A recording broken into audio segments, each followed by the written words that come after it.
Hello, students. How are you? We were reading a lecture upon the shadow by John Donne. A lecture upon the shadow by John Donne हम पढ़ रहे थे. एक बार इसको फिर से देख लीजिए, थोड़ा इसको रिवाइज कर लेते हैं, इसके बाद में अगला जो नेक्स्ट पार्ट है उसको कंप्लीट करेंगे. Stand still and I will read to thee a lecture love in love's philosophy. इसकी थीम आपको पता चली गई होगी. A lecture upon the shadow. A lecture upon the shadow means A lecture upon the shadow by John Donne. ये John Donne का work है जो मेटाफिजिकल पोइट थे. मेटाफिजिकल पोइट का मैंने आपको मीनिंग बता दिया कि मेटा इट मीन्स बियॉन्ड और फिजिकल मीन्स वर्ल्ड, यानी इस दुनिया से, संसार से परे कुछ ऐसा लिखना जो आज तक किसी ने ना लिखा हो, सोचा तक ना हो. जैसे इसमें मान लो कि कुछ लिखा हुआ है, देखो जैसे शेडो है, उसको लेकर लव की बात कहना शुरू कर दिया कि जो पीछे हैं, जो बहुत सारे सीक्रेट थे वो तुमने हमें बताया नहीं है, बहुत सारी प्रॉब्लम थी उनको क्रिएट किया नहीं, सॉरी उन प्रॉब्लम को तुमने शेयर किया नहीं, ऐसी कुछ बातें हैं ना. ओके, तो अ लेक्चर अपॉन द शेडो ये बाय जॉन डन की है. अ lecture upon the shadow, real में देखें तो शेडो के ऊपर कोई लेक्चर नहीं है, ये लव को लेकर बात की गई है. लव में भी किस टाइप्स की बात की गई है वो हमने कुछ देखा था इसमें. Stand still and I will read to thee a lecture love in love's philosophy. Okay, इसका मीनिंग क्या है? स्टैंड स्टिल, तुम वहीं खड़ी रहो, and I will read to thee a lecture, मैं तुम्हें एक लेक्चर दूंगा. किस पे? लव पर, लव की फिलॉसफी पे. ओके, ऐसा कुछ था, हमने पढ़ा था. These 3 hours that we have spent walking here, हमने ये जो 3 घंटे यहां पर स्पेंड किए हैं वॉकिंग करते हुए इधर उधर, तो हमने नोटिस किया कि 2 shadows went along with us, तो हमारे साथ साथ 2 शेडोज भी थी, 2 परछाइयां भी बनी थी. Which we our self produce, उन परछाइयों को, उन शेडो को हमने खुद ने बनाया है. But now the sun is just above our head, लेकिन अब सन हमारे ऊपर है, जो सूर्य है, जो सन है वो बिल्कुल हमारे ऊपर है, यानी नून की बात है. वी डू दी शेडोज, दो शेडोज ट्रेड, हमने उन परछाइयों को, उन शेडो को कुचल दिया. ट्रेड मीन्स क्रश कर देना, कुचल देना. ओके, तो इसका मीनिंग क्या निकला? वैसे डायरेक्टली देखें तो शेडो की बात करें तो सही है, लेकिन ऊपर ये लव की बात हो रही है, लव की फिलॉसफी की बात हो रही है कि लव की फिलॉसफी क्या है. ओके, तो यहां पर रियल में देखें तो बात ये हो रही है कि मान लो कि ये जो जॉन डन है उनकी एक प्रेमिका बिलव्ड है इसमें. ओके, तो ये दोनों वॉकिंग कर रहे हैं. यहां इसको ऐसे समझिए कि ये दोनों क्या कर रहे हैं? वॉकिंग कर रहे हैं. और जब ये दोनों वॉकिंग कर रहे हैं तो जॉन डन ने नोटिस किया कि ये जो शेडो है ये साथ साथ चल रही है, ये शेडो बन रही है. ठीक है, कभी इसकी जो लेंथ है वो कभी इंक्रीज हो रही है, कभी डिक्रीज हो रही है. ओके, तो उसको नोटिस करके तो उसके माइंड में ये आया है कि देखो भी, ये भी हो सकता है, जॉन ने ऐसे सोचा होगा कि हो सकता है कि मान लो कि मेरा अफेयर किसी अदर गर्ल से था. ओके, तो अब अफेयर ना हो, कुछ और भी बातें हो सकती है, मैंने जैसे छुपा रखा है, मैंने अभी तक ये बातें शेयर नहीं की है.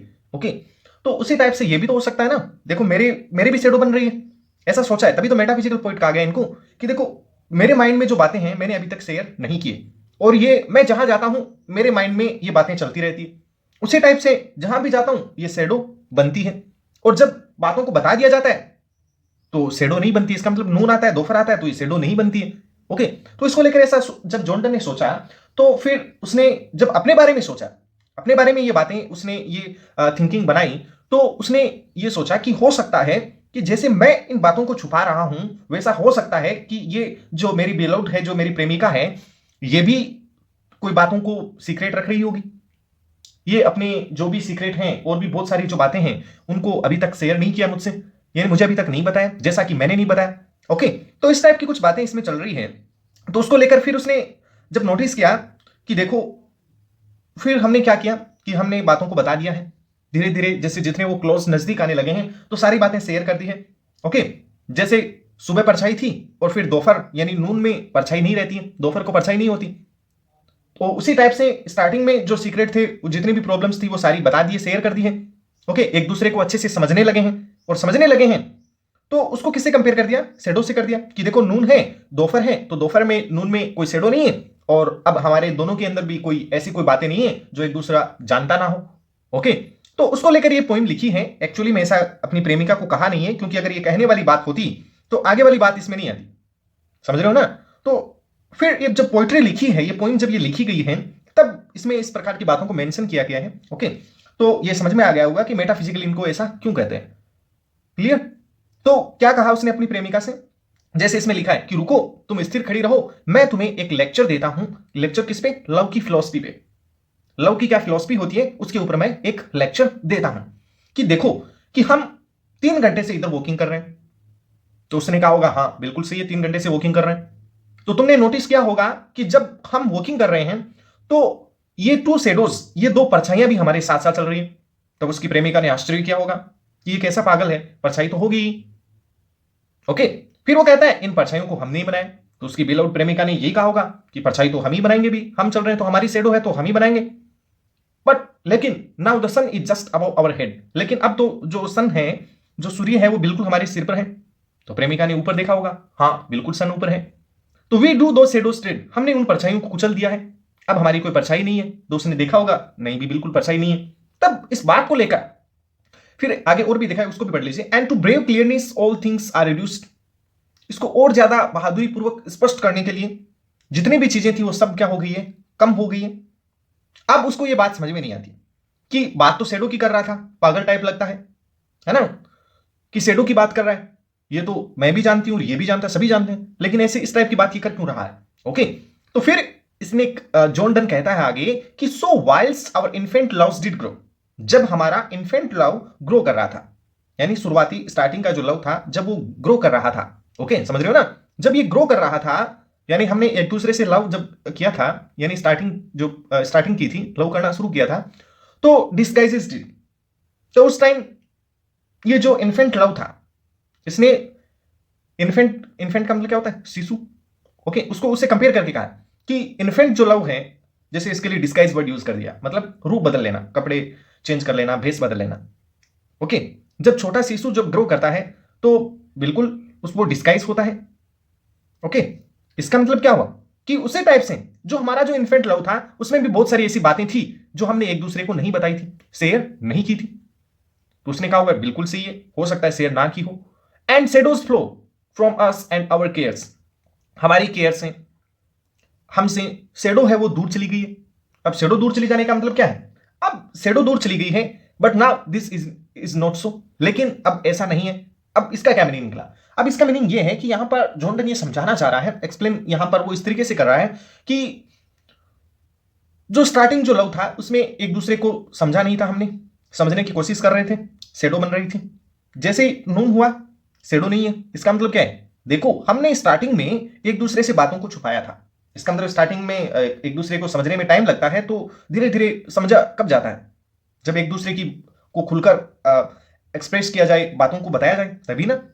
तो उसी टाइप से ये बता रखा है कि जो भी सीक्रेट था, जो भी, अब वो शेयर हो गया, हमने एक दूसरे को समझ लिया है, हम एक क्लोज आ गए हैं, और अब हम दोनों में कोई डाउट नहीं है। उसी टाइप से अब शेडो नहीं है, ऐसा करके उन्होंने ये लिखना चाहा है। फिर आगे क्या बोला है, that love has not attain the highest degree, उस जो लव था उसने हाईएस्ट डिग्री को अटेंड नहीं किया है, यानी ये लव अभी तक चरम सीमा पर नहीं पहुंचा।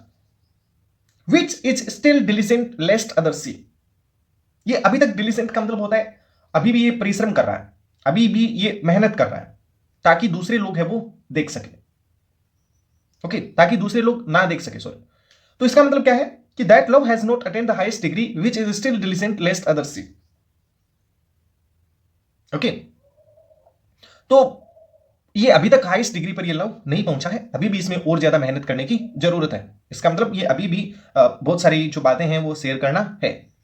फिर कहा है कि except our loves at this noon stay, except का मतलब सिवाय, हमारा जो ये प्रेम है जो अभी क्या है, नून, नून यानी दोपहर, दोपहर में ये ठहरा हुआ है। अब दोपहर में लव के ठहरने का मतलब क्या है, वही बात कि मान लो कि जैसे लव क्या है, स्टार्टिंग में 1 मंथ समझने में टाइम लग गया। ओके, तो उसको तो इन्फेंट लव कह दिया।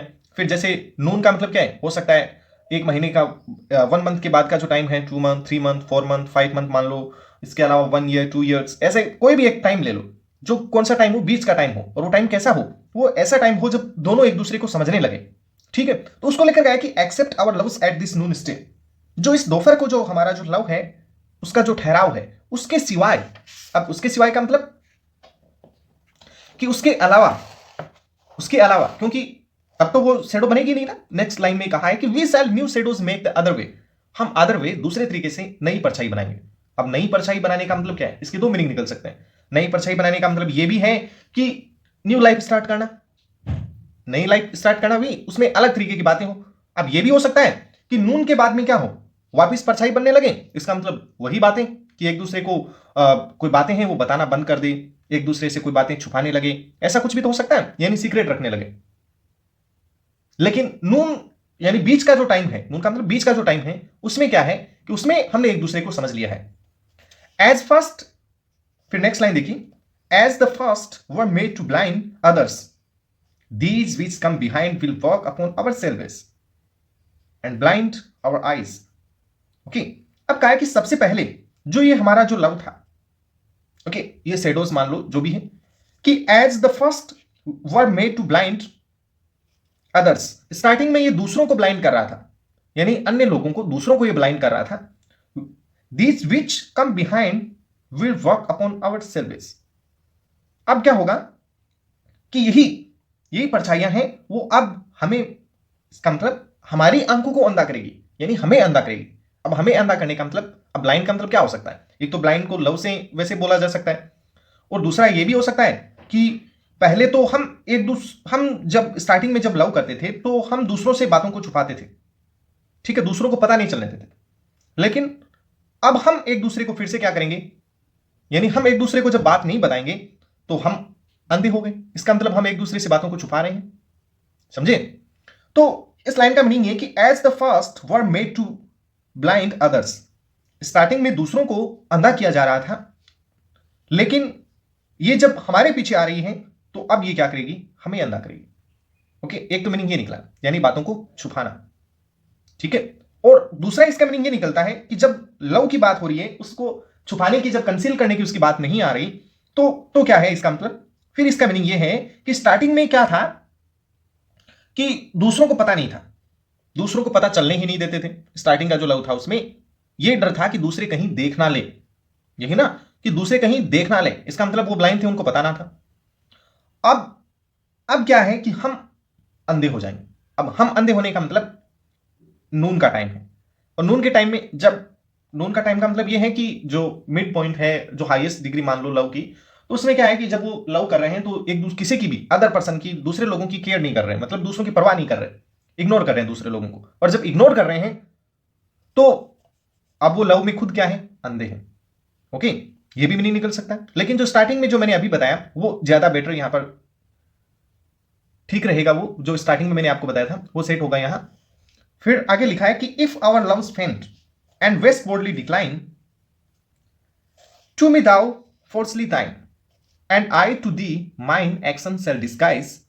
ओके, अब देखिए, इफ आवर लव्स फेंट, अगर हमारा प्रेम, फेंट का मतलब होता है कमजोर पड़ना, ओके, कमजोर पड़ना, अगर हमारा लव कमजोर हो जाता है, मुरझा जाता है, फेंट कर जाता है, विदरिंग कर जाता है, एंड वेस्टवर्डली डिक्लाइन, और पश्चिम की तरफ जब ये डिक्लाइन हो जाता है, अस्त हो जाता है, ओके, उतर जाता है, टू मी दाउ फॉल्सली दाइन, इसका मतलब इसमें मेरी भी गलती है और तुम्हारी भी गलती है, and I to thee mine action shall disguise, और इसमें तुम भी और मैं भी, यानी दोनों की जो एक्शंस हैं वो क्या होगी, फिर से डिस्गाइज होगी। दोनों की जो भी एक्टिविटी होगी, जो भी एक्शन होगी हमारी, वो एक दूसरे से डिस्गाइज करेंगे, एक दूसरे से छुपाने की कोशिश करेंगे। समझे इसका मतलब? ये वही है कि जैसे मॉर्निंग है, मॉर्निंग में क्या था, इसको ऐसे समझ लीजिए आप, दिख रहा होगा आपको, ये मॉर्निंग, फिर नून, और फिर इवनिंग। ओके, ऐसे देखिए इसको, मॉर्निंग शैडो रहती है, और एक दूसरे से बातों को, स्टार्टिंग में यही होता है, ये नॉर्मल सी बात है, हम सभी जानते हैं कि स्टार्टिंग में जब एक दूसरे को अच्छे से समझा ही नहीं जाएगा तो कैसे वो बातों को कैसे बातों को शेयर कर देंगे। लेकिन नून तक आते आते, यानी दोपहर तक आते आते क्या होता है, जैसे इधर शैडो है, दोपहर में शैडो नहीं होती, दोपहर के बाद में फिर से शैडो बनने लगती है, तो इवनिंग में क्या होती है, फिर से शैडो, यही ना, और फिर नाइट में बनी रहती है, फिर मॉर्निंग में भी रहती है शैडो, और फिर दोपहर को क्या होती है, वो नहीं होती, फिर धीरे धीरे बनने लगती है। तो स्टार्टिंग में क्या था, एक दूसरे को समझा नहीं, नून दोपहर तक आते आते एक दूसरे को समझने लगे, इधर लव है, इधर प्योर लव है, ओके, इधर प्योर लव है। लेकिन अब जॉन डन कह रहा है कि फिर आगे जैसे इवनिंग की ओर बढ़ेंगे, नाइट की ओर बढ़ेंगे, तो क्या होगा, लव है वो डिक्रीज होगा, वो डिक्लाइन होगा। जैसे सन है, वेस्ट वर्डली डिक्लाइन, जैसे वेस्ट की ओर जब वो अस्त हो जाता है पश्चिम में, तो उसी टाइप से क्या होता है कि हमारा लव भी क्या हो जाएगा, कमजोर पड़ जाएगा। जैसे दे रखा है कि इफ आवर लव्स फेंट, अगर हमारा लव कमजोर पड़ जाता है, एंड वेस्ट वर्डली डिक्लाइन, और पश्चिम की ओर जब ये अस्त हो जाता है, जैसे सन अस्त होता है उसी टाइप से। ओके, तो जैसे ये अस्त होता है उसी टाइप से हमारा जो लव है वो भी क्या हो जाएगा, डिक्लाइन का मतलब इधर कमजोर पड़ना, हमारा भी जो प्रेम है वो कमजोर पड़ जाएगा, कमजोर पड़ना या फिर इसको बोल सकते हैं फिनिश होना। ओके, ओवर होना, हमारा लव है वो भी क्या हो जाएगा, समाप्त हो जाएगा। And to me thou falsely thine, और इसमें केवल तुम्हारी ही गलती नहीं है, इसमें मेरी भी गलती है। इसमें फॉल्स यानी जो फॉल्ट है वो मेरी भी है और तुम्हारी भी है। And I to thee mine action shall disguise, और इसमें जो उसके बाद नून के बाद के जो एक्शंस हैं उसमें केवल तुम्हारी एक्शन ही नहीं, मेरे भी एक्शन, जो भी हम काम करेंगे वो डिस्गाइज होगा, हम एक दूसरे को बताएंगे नहीं। वही बात होगी जो मॉर्निंग में थी, नून के बाद में वही। तो प्योर लव है वो कहां है, नून में ही है, दोपहर को है। अब दोपहर का मतलब ये नहीं है कि रियल में ये जैसे जॉन डन ने कहा तो लव है वो दोपहर को ही है, ऐसा कुछ नहीं है। इस दोपहर का नून का मतलब ये है कि स्टार्टिंग के बाद में जो बीच का टाइम होता है, जैसे 1 मंथ मान लो कि स्टार्टिंग में हुआ, 1 मंथ से लेकर फिर 1 ईयर तक, 2 years, 3 years, 4 years, 5 years, 10 years मान लो, तब तक तो वो लव रहता है। उसके बाद में वो लव है वो धीरे धीरे धीरे धीरे दोनों में मतभेद होने लगते हैं। ओके, तो वो लव है वो क्या होने लगता है, छिन्न होने लगता है, यानी वो डिक्लाइन होने लगता है, वो फेंटिंग करने लगता है। ओके, तो उसी टाइप से इसको समझाने की कोशिश की गई है। क्लियर? नेक्स्ट देखो, the morning shadows were away but these grow longer all the day. अब यहां सबसे बड़ी प्रॉब्लम है। अब आप सोच रहे हो कि भी इवनिंग है तो क्या है, फिर से लव हो जाएगा, बिल्कुल भी नहीं होने वाला, ऐसा जॉन डन का मानना है। जॉन डन कहते हैं कि the morning shadows were away, कि मॉर्निंग की जो शेडोज थी वो तो नून तक, दोपहर आते आते वो शेडोज दूर तो चली गई थी ना, वो शेडोज गायब तो हो गई थी, वो डिसअपियर तो हो गई थी, लेकिन इन शेडोज को क्या, but these grow longer all the day, लेकिन ये शेडो जो इवनिंग वाली शेडो है ये तो नून के बाद बढ़ती ही जाएगी।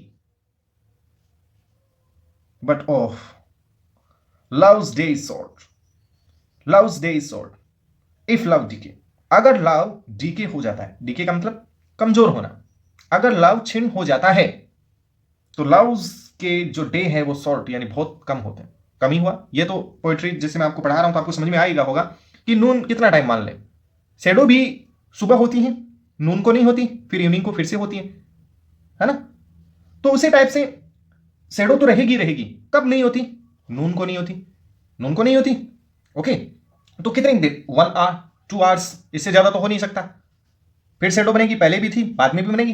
तो उसी टाइप से कहा है कि loves day is short, love के जो डे हैं वो बहुत ही शॉर्ट हैं। इफ लव डीके, अगर प्रेम है वो कमजोर पड़ जाता है, love, love is a growing or full constant light and his first minute after noon is night। बहुत इंपॉर्टेंट लाइन है ये, इससे आपको सब समझ में आ जाएगा कि love is a growing, it means love बढ़ रहा है, इंक्रीज हो रहा है, ये ग्रो कर रहा है। कब, मॉर्निंग से, मॉर्निंग से नून तक कर रहा है, नून पे भी रहेगा। और फुल कांस्टेंट लाइट, और कैसे कर रहा है, इसमें बताया भी रखा है कि फुल कांस्टेंट का मतलब लगातार, नियमित रूप से, कंटिन्यू, कंप्लीटली लाइट के साथ, लाइट का मतलब रोशनी, होश हवास, उसके साथ ये बढ़ रहा है, बिल्कुल सही है। लेकिन and his first minute after Noon is night, लेकिन आपको बता दें, बट नून के बाद, नून के बाद जैसे ही 1 मिनट ही होगी ना, उसके बाद में नाइट है। और नाइट का मतलब समझ गए होंगे आप, फिर से वही अंधकार, फिर से एक दूसरे को अंधकार में रखना, एक दूसरे को भ्रम में रखना, फिर से वही डाउट होना शुरू, फिर से वही सीक्रेट रखना। कब, नून के बाद। हां, लव की बात करें तो वो ग्रोइंग करता है, ग्रो करता रहता है फुल कांस्टेंट लाइट के साथ, लेकिन कब तक, नून तक। नून के बाद में जैसे ही 1 मिनट ही होती है फिर नाइट आ जाती है। तो इसका मतलब समझ गए होंगे। तो अब जॉन डन यहां पर लव को लेकर, लव की जो फिलॉसफी क्या है उसको लेकर ये लिखा है। जैसे इंडिया की बात करें तो इंडिया में ये जो कंडीशन है वो थोड़ी अलग होगी। कैसे होगी उसको देखिए। स्टार्टिंग में लव हुआ, एक दूसरे से बातों को सीक्रेट रखा, ओके, फिर क्या हुआ, मैरिज, शादी की, उसको नून से कंपेयर कर दो आप, ये नून हो गया, ये नून से कंपेयर किया। अब जैसे ही शादी हो जाती है उसके बाद में फिर से मान लो 2 इयर्स, 3 इयर्स, 4 इयर्स, 5 इयर्स अपने हाईएस्ट पॉइंट पे रहेगा, हाईएस्ट डिग्री पे रहेगा। लेकिन जैसे ही 5 इयर्स, 6 ईयर, 10 इयर्स ये कंप्लीट होंगे उसके बाद क्या होगा, देखा होगा अपनी फैमिली में, देखा होगा कहीं और भी पड़ोस में देखा होगा, यही तो होता है, स्टार्टिंग में है, शादी होती है, हाईएस्ट पॉइंट पे है, एक दूसरे से बहुत खूब लव करते हैं, लेकिन फिर 5 ईयर्स के बाद में वही लड़ाई झगड़े फिर से शुरू होना, एक दूसरे पे डाउट करना, ये वो ये शुरू होता है। फिर दोनों क्या करने लगते हैं, दोनों अलग तरफ बढ़ने लगते हैं। जैसे इसमें लाइन थी कि we shall new shadows make the other way. हम दूसरे तरीके से मान लो कि हम न्यू शेडोज बनाएंगे। अब न्यू शेडो बनाने का मतलब क्या है, अलग परछाई बनाना। अलग परछाई बनाने का मतलब वही है, वो क्या, वो ये कि फिर वो दूसरे की तरफ बढ़ने लगता है। जो वुमेन है वो कोई दूसरा मान लो कि लड़का, कोई बॉय, कोई मैन, उसकी तरफ वो बढ़ने लगती है, क्योंकि इन दोनों का कोटा पूर्ति हो गया। और जब कोटा पूर्ति हो गया तो ये दूसरों की तरफ बढ़ेंगे, फिर लड़ाई झगड़े वो शुरू। लेकिन प्रॉब्लम इंडिया में ये है कि बने वहीं रहना है, क्योंकि डिवोर्स दे नहीं सकते, बोल रखा है 7 जन्मों का साथ, ऐसे ही ना। तो ये इधर इंडिया में प्रॉब्लम है, ये इंडिया में इधर प्रॉब्लम रही है। यहीं अगर अदर कंट्री की बात करें, ब्रिटेन की बात करें, अमेरिका की बात करें, तो उधर ये एकदम सही सेट हो रहा है। मॉर्निंग लव से कंपेयर किया, नून शादी से कर लो, हाईएस्ट पॉइंट पे लव है, और फिर दोनों में वो झगड़ना तो होगा ही, है ना। दूसरों में एक दूसरे में मतभेद रहेगा, एक दूसरे को समझ, फिर से वही बातें छुपाना वगैरह ये होगा, और फिर दोनों का डिवोर्स होगा। और फिर से अब ऐसा तो है नहीं डिवोर्स हो गया तो हमेशा ऐसे ही बने रहना होगा, बिल्कुल भी नहीं। वो गर्ल, वो लेडी किसी दूसरे से शादी करेगी, दूसरे से लव करेगी, फिर वही कहानी होगी। फिर वो दूसरा जो लड़का होगा उससे बातों को शेयर नहीं किया जाएगा, एक बार तो शेयर नहीं किया जाएगा, लेकिन फिर धीरे धीरे धीरे धीरे बातें शेयर होती रहेगी, लव बढ़ता रहेगा, और फिर से वही बात। इसलिए तो है कि 90 ईयर्स या 100 ईयर्स कर लो, 90 मान लो, 70 मान लो, तो मोस्टली बाकी कंट्री में यही होता है कि एक आदमी कम से कम 2 या 3 शादी तो कर ही लेता है। उसका रीजन यही है, जो जॉर्डन कह रहा है वो बिल्कुल वही रीजन है। और इंडिया में वही बने रहना है, लड़ते रहना है, झगड़ते रहना है। ओके, तो ये थी आपकी poem A lecture upon the shadow, यानी लव की क्या फिलॉसफी होती है, वो जॉन डन ने कुछ इस टाइप से समझाने की कोशिश की है। ओके, और इसी कारण अब आपको समझ में आ गया होगा कि इनको मेटाफिजिकल पोइट क्यों कहते हैं। ओके, अब इसके कुछ क्वेश्चन हैं, वो देख लो आप। अगर आपने अच्छे से इस पोइम को समझने की कोशिश की है तो आपको ये क्वेश्चन आराम से आप इनका आंसर कर देंगे। How do the shadows before Noon differ from the shadows after Noon? What do the two kinds of shadows represent? वही बात है, स्टार्टिंग में कहा है कि जो 2 शेडोज हैं, कौन सी, एक तो नून से पहले की और एक शेडो नून के बाद की, इन दोनों में क्या डिफरेंस होता है, ये हमने पोइम में समझा कि स्टार्टिंग में क्या होता है शेडो में, रियल में बताना है कि शेडो का ही बताना है। पहले तो आपको उसी को बताना है, केवल शेडो को बताना है कि स्टार्टिंग में नून मॉर्निंग है, उस टाइम शेडो रहती है, लेकिन नून तक कंडीशन क्या होती है कि शेडो गायब हो जाती है, शेडो रहती ही नहीं, डिसअपियर हो जाती है। और नून के बाद क्या होता है, दोपहर के बाद, नून के बाद क्या होगा, फिर से शेडो बनना, और फिर वो शेडो ऐसी रहेगी कि वो शेडो बढ़ती ही जाएगी, वो कभी डिसअपियर होगी ही नहीं, वो डिक्रीज होगी ही नहीं, वो ग्रो करती रहेगी, यही ना। लेकिन नेक्स्ट वाला इसका क्वेश्चन है कि अब बताओ कि ये टू टाइप्स की ये जो शेडो है, एक तो बढ़ना, एक रुकना, ये दोनों किसको रिप्रेजेंट करती है? अब आपको वो यहां आंसर देना है जो रियल में जॉर्डन कहना चाहता है। Clear? Next, love is described as light. Love को लाइट से डिस्क्राइब किया गया है, लाइट से कंपेयर किया गया है, जैसे यहां पर लिखा था फुल कांस्टेंट लाइट, बिल्कुल सही है, लव बढ़ेगा और बढ़ता ही रहेगा। लेकिन फिर कहा है कि what makes the poet talk about shadows? लेकिन पोइट यहां पर किस टाइप की शेडो की बात कर रहा है, किस टाइप की शेडो की बात कर रहा है, वो आपको बताना है, सब हम इसमें पढ़ चुके हैं। ओके, फिर नेक्स्ट है comment on the use of the image of the shadows for the idea that the poet wants to convey. ये भी समझ गए होंगे आप कि आपको उस पर कमेंट करना है, इमेज जो शेडो की जो इसमें इमेज बन रही है, ये इमेज नहीं, यहां पर जो हमने पढ़ा आपके माइंड में जो एक पोर्ट्रेट बना, एक सब चित्र जो बना आपके माइंड में शेडो को लेकर, उसका जो उस पर आपको कमेंट करना है for the idea that the poet wants to convey. अब ये नहीं कि आप क्या सोचते हैं, वो नहीं बताना, इधर जो जॉर्डन कहना चाहता है, जॉर्डन जो बताना चाहता है उसको आपको बताना है। ओके, उस पर कमेंट करना है कि जॉर्डन रियल में जो शेडो की जो इमेज है उसको लेकर वो क्या मैसेज देना चाहता है, क्या मैसेज देना चाहता है वो आपको बताना है। नेक्स्ट देखिए, okay, the poet seems to be addressing his beloved in the poem. बिल्कुल सी, हमने इस पोइम को पढ़ा तो ऐसा हमें लगा हमें ऐसा सीम हुआ, सीम मीन्स प्रतीत होना, लगना, हमें ऐसा लगा कि जो पोइट है वो किसको एड्रेस कर रहा है, किसको संबोधित करते हुए कह रहा है इस पोइम में, अपनी प्रेमिका को, अपनी बिलाउड को ही ना, ये हमने पहले पढ़ ही लिया कि what is the message he wishes to convey to her, वो अपनी बिलाउड को, अपनी प्रेमिका को क्या मैसेज देना चाहता है, ये पूरी कंप्लीट यही मैसेज देना चाहता है जो भी हमने इस पोइम में पढ़ा, क्योंकि स्टार्टिंग में कह रहा है रुको तुम वहीं खड़ी रहो, मैं तुम्हें लव के ऊपर, लव की फिलॉसफी पे लेक्चर दे रहा हूं, मैं तुम्हें बताता हूं कि लव क्या होता है, लव की फिलॉसफी क्या है, क्लियर। और यही लव की जो फिलॉसफी है जिसको शैडो से लेकर कंपेयर किया है वो हमने पढ़ लिया इधर, तो वो आपको बताना है। अगर आप ये क्वेश्चन कर लेते हैं तो जब आपको अच्छे से पॉइंट समझ में आई है तो सभी क्वेश्चन का आंसर दे सकते हैं। ओके, फिर इंस्टेड ऑफ, दिख रहा होगा आपको, instead of a lecture upon love the poet calls the poem a lecture upon the shadow, what is the effect that this has on our reading of the poem.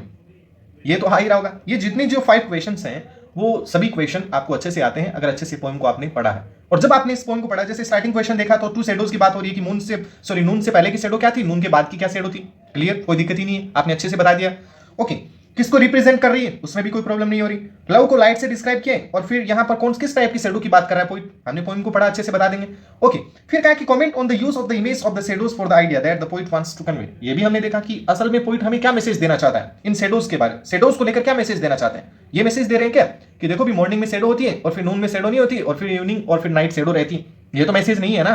जब आपने यहां तक ये सब जब आपने पढ़ा है, और फिर एक और देख लो कि पोइट यहां पर अपनी बिलोव्ड को एड्रेस कर रहा है, ये भी हमने देखा, एड्रेस कर रहा है, स्टार्टिंग में मैंने बता दिया आपको। और फिर यहां पर वो उसे क्या मैसेज देना चाहता है, लव के बारे में, लव की फिलॉसफी के बारे में बता रहा है, कैसे बता रहा है वो आपको सब लिखना है। ओके, अब जब आपने ये सब पढ़ा तो आपको ये पता चल ही गया होगा कि यहां पर लेक्चर अपॉन द शैडो नहीं है, ये लेक्चर अपॉन द लव है, लव पे ही तो है ना, असल में जो लेक्चर वो लव पे दिया जा रहा है, लेकिन टाइटल क्या रखा है, a lecture upon the shadow. Metaphysical point है, शैडो को लेकर यहां पर सारी बातें की है, असल में लव की बात हो रही है, इधर शैडो से लेकर उसको कहा है, कंपेयर करके लिखा है ना, तो तभी ये टाइटल दिया गया है। तब आपके लिए क्वेश्चन बनाए कि instead of A lecture upon the love the poet calls the poem A lecture upon the shadow, A lecture upon love की बजाय जॉन डन पोएट यहां पर टाइटल दे रहा है a lecture upon the shadow, shadow पे lecture दे रहा है ना भी, यहां पर टाइटल, बात तो लव की हो रही है लेकिन टाइटल क्या है इसका बताओ, a lecture upon the shadow, shadow पे लेक्चर होना है टाइटल इसका, और रियल में क्या है, लेक्चर अपॉन लव, यही तो है ना। तो what is the effect that this has on our reading of the poem, जैसे हम पोएम ये पढ़ रहे हैं, हमने पोएम को पढ़ा तो हमारे ऊपर ये टाइटल किस टाइप का इफेक्ट डाल रहा है, ये आपको बताना है कि आपके माइंड पर कैसा इफेक्ट रहता है, कैसा इफेक्ट रहेगा जब आप इस टाइटल को पढ़ रहे हैं, लेक्चर अपॉन द शैडो। जब आप स्टार्टिंग में पढ़ते हैं, आपने टाइटल देखा लेक्चर अपॉन द शैडो, तो आपको रियल में यही लगा कि यहाँ पर शैडो पे लेक्चर है, मेटाफिजिकल पोएट है तो इसने ऐसा टाइटल दिया है। ओके, और फिर जब आप इसमें पढ़ते हैं तो लेक्चर अपॉन लव के ऊपर लेक्चर मिलता है, यही ना, शैडो से आप बिल्कुल भी नहीं समझ सकते। लेकिन जब यहाँ पर मैंने आपको बताया कि बात लव की हो रही है, लव को लेकर यहाँ पर एक्सप्लेन किया जा रहा है, सब कुछ मेंशन किया है जॉन डन ने, तब आपके माइंड में आया होगा कि हाँ भी यहाँ बात तो लव की हो रही है। ओके, लेकिन शैडो को टाइटल दिया गया है, तो ये किस टाइप से आपके ऊपर इफेक्ट डाल रहा है ये आपको बताना है, क्लियर। बाकी अदर वर्क है, अगर आप मेटाफिजिकल जो पॉइंट हैं उनको अगर अच्छे से और समझना चाहते हैं, जैसे जॉन डन का अदर वर्क है वो भी पढ़ लीजिए, go and catch a falling star, इसको पढ़िए आप। वैसे ये नहीं है कि आप जब लिटरेचर लिए आपने तो जॉन डन की अदर पॉइंट्स हैं वो भी आपको पता होनी चाहिए, जैसे लेक्चर अपॉन द शैडो है। Okay, lecture upon the shadow आपने पढ़ा, इसमें क्या थीम रही है, मेटाफिजिकल का है बिल्कुल भी, ये डॉक्टर सैमुअल जॉनसन ने इनको ये टर्म दी थी कि मेटाफिजिकल पोइट्स ये हैं। ओके, तो उनमें से एक ये जॉन डन भी है, तो ए लेक्चर अपॉन द शैडो। फिर है go and catch a falling star, go and catch a falling star by John Donne, the flea bye John Donne, ये दोनों आप ये पढ़िएगा, आपको अच्छे से पता चल जाएगा कि रियल में ये क्रेजी टाइप के थे, कुछ ऐसा लिखना चाहते थे जैसा आज तक नहीं लिखा। आपने ये जो लव की फिलोसफी पे आपने और भी बहुत सारे आप वीडियोस देख लीजिए, या फिर आपने बहुत सारे अदर वर्क भी पढ़े होंगे लव के ऊपर, बहुत सारी बुक्स मिल जाएगी आपको, ठीक है। तो क्या ऐसा किसी ने लिखा, ऐसा कुछ कंपेयर करके अभी तक किसी ने बताया जैसा जॉन डन बता रहा है, नहीं ना, तो बिल्कुल वैसा ही, तभी मेटाफिजिकल पॉइंट कहा गया इनको। ओके, तो अदर वर्क है go and catch a falling star, यानी ये आपने पोइम अगर पढ़ी है तो आपने देखा होगा कि इसमें ये कहा जाता है कि तुम जाओ और जो फॉलिंग स्टार है, जो टूटता हुआ, जो गिरता हुआ जो तारा है, जो स्टार है, उसको तुम पकड़ सकते हो, जाओ और पकड़ लो। इसका मतलब इम्पॉसिबल टास्क है, ऐसा आप नहीं कर सकते। लेकिन जॉन डन यहां पर किसकी बात कर रहा है, लेडी की बात कर रहा है, एक ऐसी लेडी जिस पे आप ट्रस्ट नहीं कर सकते, एक लेडी कभी फेथफुल नहीं हो सकती, विश्वसनीय नहीं हो सकती। तो जॉन डन यहां पर 7 इंपॉसिबल टास्क देता है कि आप है ना ये काम कर सकते हो क्या कि आप टूटते हुए तारे को जाकर कैच कर सकते हो, लेकिन आप इस पूरे वर्ल्ड में, इस अर्थ पर कहीं पर भी चले जाओ, लेकिन आपको एक ऐसी लेडी नहीं मिलेगी, एक ऐसी महिला नहीं मिलेगी जो कंप्लीटली विश्वसनीय हो या फिर कहें तो फेथफुल हो, ऐसी आपको कहीं नहीं मिलेगी जिस पर ट्रस्ट किया जा सके। समझे? उसी टाइप से द फ्ली है।